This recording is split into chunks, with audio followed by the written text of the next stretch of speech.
உலக மக்கள் எல்லோருக்கும் வணக்கம். சிவம் ஜோதிடம் வாயிலாக நான் உங்கள் ஜி கோபால் பேசுகிறேன். நாம் இன்னைக்கு பேசக்கூடிய தலைப்பு என்ன அப்படின்னா, செவ்வாய் பகவானுடைய பெயர்ச்சி. இந்த செவ்வாய் பகவானுடைய பெயர்ச்சி ஆகப்பட்டது ஜனவரி மாதம் 15ஆம் தேதி ஸ்டார்ட் ஆகி ஒரு 42 நாள் பக்கத்துல அந்த செவ்வாய் பகவானுடைய பெயர்ச்சி. இந்த செவ்வாய் பகவான் ஆப்பட்டது தனுசு ராசியிலிருந்து மகர ராசிக்கு பெயர்ச்சி ஆகிறார். அப்போ பாத்தீங்கன்னா இந்த பதிவை நம்ம எல்லா ராசிகளுக்கும் சொல்லிட்டு இருக்கிறோம். இப்ப சொல்லக்கூடிய ராசி ஆகப்பட்டது விருச்சக ராசி. அப்ப இந்த விருச்சக ராசிக்கு இந்த செவ்வாய் பகவானுடைய பெயர்ச்சி எப்படி இருக்கும்? அப்ப அந்த விருச்சக ராசிக்காரர் ஆகப்பட்டது நம்ம இடம் வாங்கலாமா, இல்லை வீடு கட்டலாமா, நம்மளுடைய கோர்ட்டு கச்சேரி பிரச்சனைகள் இந்த சமயத்துல தீருமா, நம்மளுடைய வாழ்க்கையில ஒண்ணு சேருவோமா, இல்லை நம்ம வாழ்க்கையில பிரச்சனையாவே இருக்குதே இது தீருமா, இல்லை நம்மளுக்கு தொழில் அமையுமா, ஒரு தொழில் ஆரம்பிக்கலாமா, இல்லை ஆரம்பிச்ச தொழில் இப்படி மந்தமா போயிட்டு இருக்குதே. அப்ப இதுக்கு எல்லாத்துக்குமே ஒரு சொல்யூஷன் தேடுவாங்க. இல்லை இது எப்ப மாறும்னு எதிர்பார்த்துட்டு இருக்கிறாங்க. அப்ப விருச்சக ராசி. அப்ப இந்த விருச்சக ராசியினுடைய அதிபதி யாருன்னா செவ்வாய் பகவான் தான். அப்ப அந்த செவ்வாய் பகவான் ஆகப்பட்டது கரெக்டா மகர ராசிக்கு ஜனவரி 15ஆம் தேதி போறாங்க. அப்ப அந்த ஜனவரி 15ஆம் தேதி மகரத்துக்கு போறாங்கன்னா மகரத்துல செவ்வாய் பகவான் உச்ச பலம் அடைகிறார்.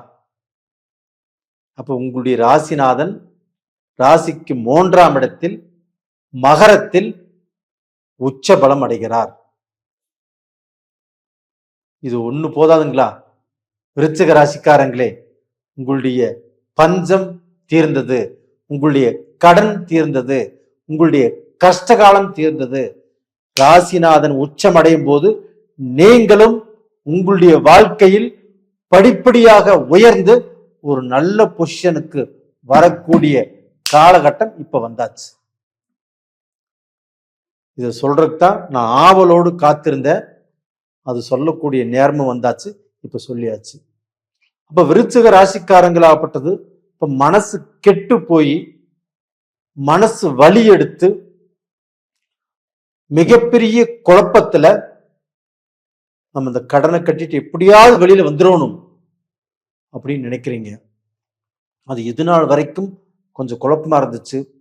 இந்த 2.5 வருஷ காலங்கள் ஆகப்பட்டது ரொம்ப கஷ்டப்பட்டீங்க, வேதனைப்பட்டீங்க. இதுல ஒரு சில விருச்சிக ராசிக்காரர் தான் நல்லா இருக்கிறாங்க, மீதி நிறைய பேர் கஷ்டப்பட்டுட்டு இருக்கிறாங்க. அப்ப அந்த கஷ்டத்துக்கு உங்களுடைய ராசிநாதன் உச்சபலம் அடைவதால் உங்களுக்கு ஃபர்ஸ்ட் யோகம். அது போக உங்களுடைய ராசிநாதன் 7ஆம் பார்வையாக உங்களுடைய ராசிக்கு 9ஆம் இடத்தை அந்த கடகத்தை பார்க்கிறார். அப்ப அந்த கடகத்துல ஃபர்ஸ்ட் செவ்வாய் பகவான் இங்க நீச்சம். அப்ப அந்த நீச்சமான அந்த இடத்தை செவ்வாய் பகவானை பார்க்கும்போது நீச்ச பங்க ராஜ யோகம். அப்ப அந்த செவ்வாய் பகவான் அங்கே ராஜயோகம் பெறும்போது இந்த விருச்சிக ராசிக்காரர்களாகப்பட்டது இந்த பீரியட்ல நீங்கள் பூமி வாங்கலாம், இல்லைன்னா வீடு கட்டலாம், ஒரு கன்ஸ்ட்ரக்ஷன் தொழில் செய்யலாம், இல்ல நீங்க பாத்தீங்கன்னா பூமி வாங்கி விற்கலாம், ரியல் எஸ்டேட் பண்ணலாம். அதுபோக டாக்டராக படிக்கிறவங்களுக்கு அந்த படிப்பு கண்டிப்பாக நல்லா இருக்கும். அதுபோக நீட் எழுதுறவங்களுக்கும், அதுபோக இந்த டிஎன்பிசி எக்ஸாம் எழுதுறவங்களுக்கும் இந்த பீரியட் ஆகப்பட்டது கை கொடுக்கும். இல்லை அதுக்கு படிச்சுட்டு இருக்கிறாங்கன்னு வச்சுக்கோங்களேன், இந்த பீரியட்ல நல்ல மெமரி பவர் வரும். அப்ப நான் படிச்சது மனசுல நிற்கும். அப்ப நம்ம எக்ஸாம் எழுதினாலும் எல்லாத்துக்கும் சரியான பதில் எழுதுவோம். அப்ப இந்த மாதிரியான ஒரு நிகழ்ச்சி நடக்கவிருக்கிறது. அது போக உங்க ராசியிலேயே சந்திர பகவான் நீச்சம். அப்போ உங்களுக்கு எப்பவுமே மனக்குழப்பம் இருந்துட்டே இருக்கும். அப்போ அந்த மனக்குழப்பத்துல தெளிவான முடிவும் எடுக்க முடியறதில்லை. ஒரு முடிவை எடுத்துட்டு யோசனை பண்றது. உங்களுக்கு கோபம், தலைக்கு மீறின கோபம் வரும். பேச பேச டப்புன்னு அடிச்சிருவீங்க. அதுக்கப்புறம் அடிச்சுட்டு நீங்களே அவங்ககிட்ட போய் தெரியாம அடிச்சுட்டு மன்னிச்சுக்கோ அப்படின்னு கேட்பீங்க. இப்ப இதை நம்ம கொஞ்சம் யோசனை பண்ணி இருந்தோம்னா அவங்களை அடிச்சிருக்க மாட்டோம். இந்த சண்டை பெருசே இருக்காது, கோர்ட்டு கச்சேரின்னு போயிருக்காது. இப்ப இது உங்களுடைய முன்கோபத்தினால என்ன நடக்குதுன்னு இந்த மைண்ட், அந்த மூளைக்கு தெரியல. இதற்கு காரணம் அந்த சந்திர பகவான் இங்க நீச்சமானதும் ஒரு காரணம். அப்ப மனசு அப்படிங்கிறது ஒரு நிலையில் இருக்காது. அப்ப அந்த சந்திர பகவானுடைய வீட்டை இந்த செவ்வாய் பகவான் பார்க்கும்போது பலம் பெறுகிறது உங்களுடைய ராசி. அப்ப அது போக பாத்தீங்கன்னா உங்களுடைய ராசியில இப்ப அனுச நட்சத்திரம் இருக்குது, கேட்டை நட்சத்திரம் இருக்குது, விஷாக நட்சத்திரம் இருக்குது. இந்த அனுச நட்சத்திரக்காரங்களாகப்பட்ட இந்த அன்புக்கு ஏங்குறவங்க, பாசத்துக்கு ஏங்குறவங்க, பாசத்தினால சிலர் இவர்களை கட்டி போடலாம். அது போக முதல் காதலை என்றும் மறக்காதவர்கள். அப்ப அவங்க வாழ்க்கையில பாத்தீங்கன்னா அன்புக்கு கட்டுப்பட்டவர்கள். அவங்களுக்கு பாத்தீங்கன்னா இந்த பீரியட்ல ஒரு விடுதலை கிடைக்கும் உண்மையாலுமே. அது போக பாத்தீங்கன்னா கேட்டை நட்சத்திரம், அந்த புதனும் பாத்தீங்கன்னா இந்த பீரியட்ல அந்த ராசிக்கே வர்றாங்க, இல்லைன்னா மகரம் இல்லைன்னா கும்பத்துக்கே வர்றாங்க. அப்படி வரும்போது உங்களுக்கு பாத்தீங்கன்னா அந்த குரு பகவானுடைய பார்வை படுறதுனால கண்டிப்பாக விருச்சக ராசிக்காரர்கள் நல்லா இருப்பாங்க. விஷாகம் குருவுடைய நட்சத்திரம், அந்த குரு பகவான் ஆகப்பட்டது இப்ப விருச்சகத்துக்கு 8ஆம் இடத்துல இருக்கிறாங்க.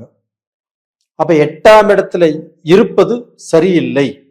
அப்ப குழப்பம், நம்மளுக்கு விரயம், நம்மளுக்கு நஷ்டம், நம்ம எடுத்த காரியத்துல ஏமாற்றம், யாரையாவது நம்பி போனாலும் விரயம், துரோகம், நஷ்டம், இதுதான் நடந்துட்டு இருக்குது.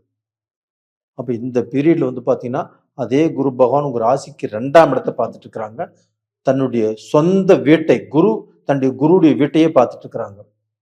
விஷாக நட்சத்திரக்காரர்களும் கண்டிப்பாக ஒரு படி உயர்ந்து வாழ்வதற்கு வாய்ப்பு இருக்கிறது. அப்ப டோட்டலா பாத்தீங்கன்னா இப்ப அந்த குரு பகவான் ஆகப்பட்டது உங்களுக்கு ஜூன் 2ஆம் தேதி பெயர்ச்சியாகி அந்த உச்ச பலம் பெற்று அந்த கடகத்துக்கு வர்றாங்க. அந்த குரு பகவான், அந்த கடகத்துக்கு வரக்கூடிய அந்த குரு பகவான் ஆகப்பட்டது உங்க ராசியவே பார்க்கறாங்க. அப்ப இந்த பீரியடு போக அடுத்த பீரியட்லயும் நீங்க நல்லா இருப்பீங்க. அப்ப இந்த பீரியட்ல பாத்தீங்கன்னா உங்களுக்கு செவ்வாய் நல்ல பலம் கொடுக்கிறார்.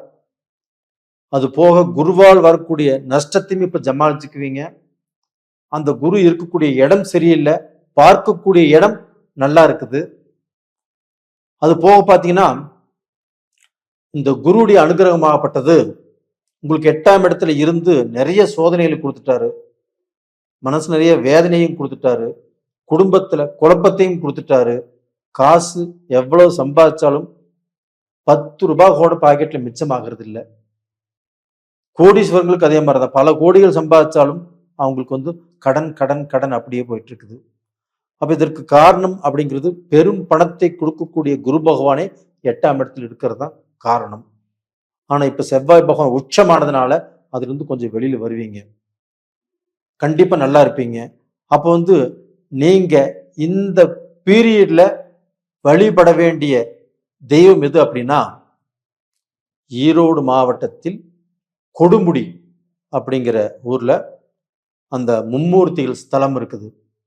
அங்கே போய் நீங்க வழிபட்டுட்டு வாங்க, கண்டிப்பாக உங்களுடைய கஷ்டங்கள் தீரும், உங்களுடைய கடன் பிரச்சனையும் தீரும், உங்களுடைய வாழ்க்கையும் ரொம்ப நல்லா இருக்கும். என்கிட்ட போன 2 வாரத்துக்கு முன்னாண்ட ஒருத்தர் சிங்கப்பூர்ல இருந்து கால் பண்ணியிருந்தாங்க. நீங்க சொன்ன மாதிரியே இப்போ எல்லாமே நடந்துட்டு இருக்குது. அதே போக நான் இந்த பீரியட்ல செவ்வாய் பயிற்சி வருது, இந்த செவ்வாய் பயிற்சிக்கு இந்த கோயிலுக்கு போங்கன்னு சொன்னேன். அவங்க அங்கிருந்து இங்க வந்து இந்த கொடுமுடிக்கு போய் சாமி கும்பிட்டு அவங்க போயிருக்கிறாங்க. கண்டிப்பா அவங்களும் நல்லா இருப்பாங்க. நான் சொன்ன பிரகாரமே அவங்களுக்கு எல்லாமே சக்சஸ் ஆயிட்டு இருக்குது. அதனாலதான் நம்ம வார்த்தையில் ஒரு நம்பிக்கை, அந்த நம்பிக்கையை வச்சு இங்க தமிழ்நாட்டுக்கு வந்து அந்த சாமியை கும்பிட்டு போயிருக்கிறாங்க. கண்டிப்பா நல்லா இருப்பாங்க. அது போக நீங்க அனுப்பிச்ச ஜாதகத்தையும் நான் எல்லாத்துக்கும் பார்த்துட்டு தான் இருக்கிறேன். அது போக நேயர்களே, உங்களிடமிருந்து விடைபெறுவது உங்களின் ஜி கோபால். நன்றி, வணக்கம்.